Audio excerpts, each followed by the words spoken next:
এবার মুসা বুঝতে পারে যে তার সাথে কোন খেলা খেলা হচ্ছে। তাই এবার সে ক্যাপ্টেনকে বলে ওঠে তার সমস্ত সঙ্গীরা যদি 1 মিনিটের মধ্যে ওপরে উঠে না আসে তাহলে কন্ট্রোল রুমে সবাইকে মেরে ফেলা হবে।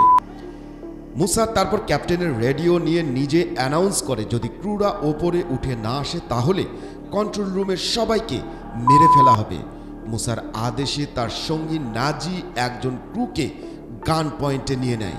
এসব দেখে ক্যাপ্টেন এবার কৌশলে মুসাকে বলে ওঠে, ও তোমাদের দৌড় তো এই পর্যন্তই, যদি আমাদেরকে মেরে ফেলো তাহলে কোনো মুক্তিপণ পাবে না, তাই মাথা ঠান্ডা রেখে আসো আলোচনা করি। মুসা ক্যাপ্টেনের কথায় বুঝতে পারে কোনো তাড়াহুড়ো নয়, বরং বুদ্ধি দিয়েই কাজ করতে হবে।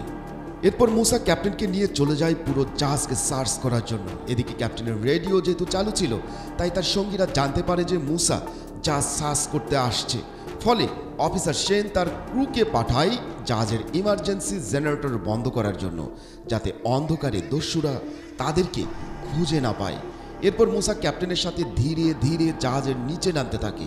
হঠাৎ এক জায়গায় থেমে ইঞ্জিন রুমের নকশা দেখার পর মুসা জানায় সে সরাসরি ইঞ্জিন রুমে যাবে। ক্যাপ্টেন জানতেন তার সঙ্গীরা এখনও ইঞ্জিন রুমে আছে, তাই তিনি তাদেরকে বাঁচানোর জন্য মুসাকে বিভিন্ন কথায় ভুলিয়ে ভালিয়ে রাখার চেষ্টা করে। কিন্তু মুসা ঠিক বুঝতে পারে যে তারা হয়তো ইঞ্জিন রুমেই আছে, তাই সে জোর করে ক্যাপ্টেনকে দিয়ে ইঞ্জিন রুমের পথ দেখিয়ে সেখানে যাওয়া শুরু করে।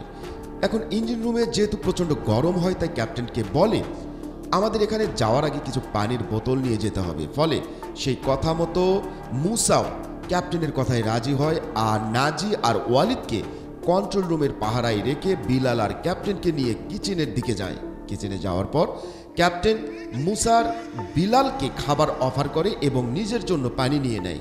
ঠিক সেই সময়টাতে সেনও পানি আনতে কিচেনে গিয়েছিল, কিন্তু সে জলদস্যুদের আসতে দেখে একদিকে লুকিয়ে পড়ে। সেন দেখতে পায় বিলাল নামে ওই জলদস্যুর পায়ে কোনো জুতা নেই।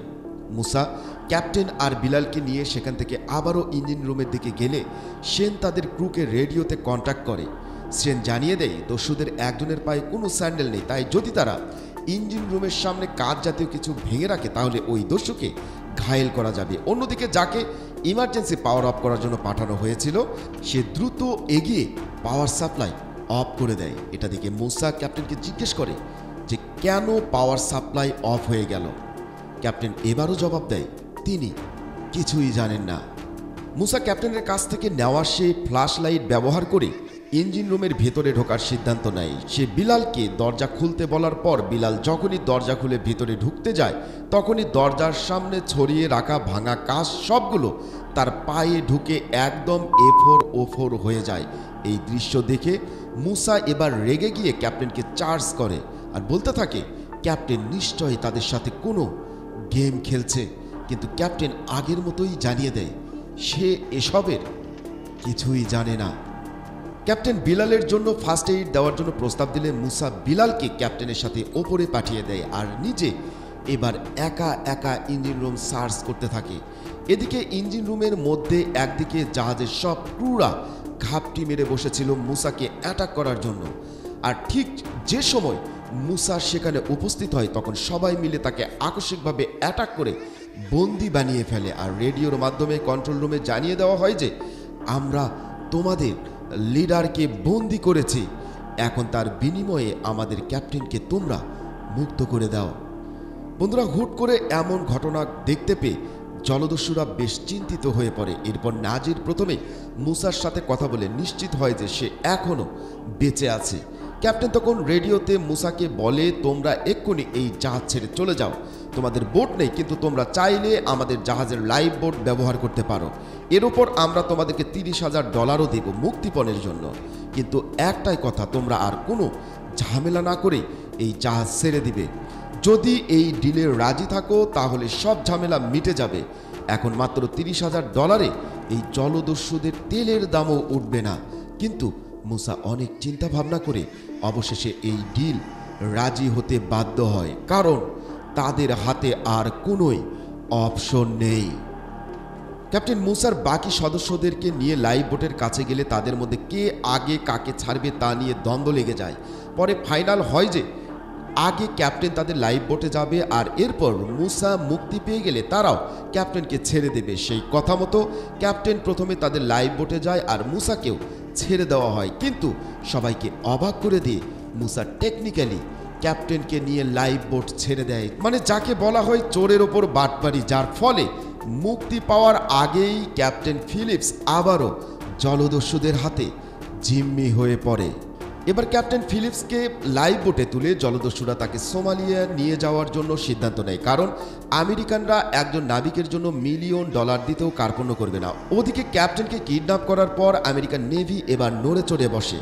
আমেরিকান যুদ্ধজাহাজ USS ব্রেন ব্রিজকে পাঠানো হয় জলদস্যুদের লাইফ বোটকে আটকানোর জন্য। ব্রেন ব্রিজের ক্যাপ্টেন ক্যাস্টেলিনো আদেশ পাওয়ার পরই তার কাজ শুরু করে দেন। অন্যদিকে ক্যাপ্টেনের সঙ্গীরাও ক্যাপ্টেনকে ছেড়ে যেতে চায় না, তাই সেনের আদেশে নেভি না আসা পর্যন্ত লাইফ বোটের পিছু যাওয়ার সিদ্ধান্ত নেয়। মুসা এবার সেই জাহাজকে আসতে দেখে অনেক খুশি হয়, কারণ জাহাজ তাদের দিকে আসার মানে হলো সেই জাহাজকে আবারও জিম্মি করার একটা সুযোগ তৈরি হওয়া।